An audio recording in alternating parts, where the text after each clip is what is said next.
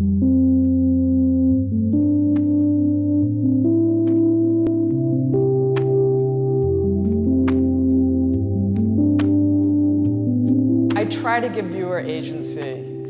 I don't know if that's always possible, but that's the aspiration. My first dealer was really a great person in the arts, a great mind, and a great galleryist, Betty Parsons. She every day, confronted this barrage of people unable to cope with what was on the walls. She would simply say to people, "Let the artwork look at you." It's an unspoken request that the viewer is asked to participate. And the truth is that not everyone participates. I love seducing the viewer into wanting to think about something and into wondering and projecting their own explanation or fantasy onto what it is that I've made. If you serve it to them on a silver platter, they haven't really learned anything. My job is to get the viewer to feel smart if he wants to engage you.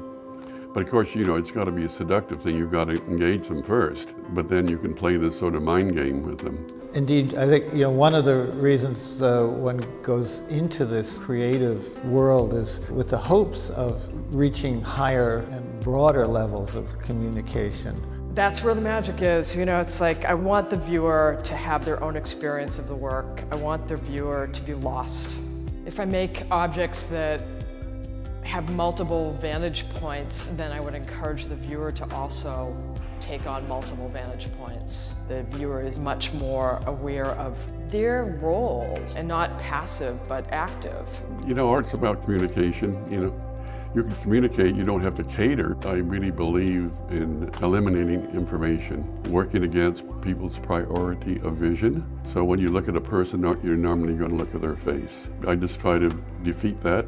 So you're not going to be able to do that. I always think of the viewer as completing the circuit of meaning in the work. I'm interested in the viewer as a performer and a spectator, and how these activities happen simultaneously, and that they're not really two distinct experiences like subject, object, spectator, performer, that in fact they're incorporated into a very complex walking, feeling, seeing being that's moving around and experiencing an artwork.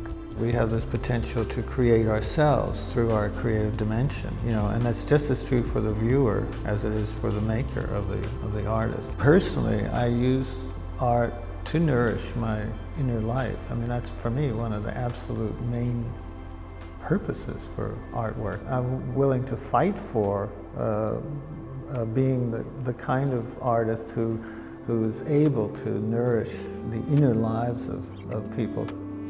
I'm changing, the work is changing, the space is changing, the viewer is changing. We're all changing in relationship to each other. Hopefully.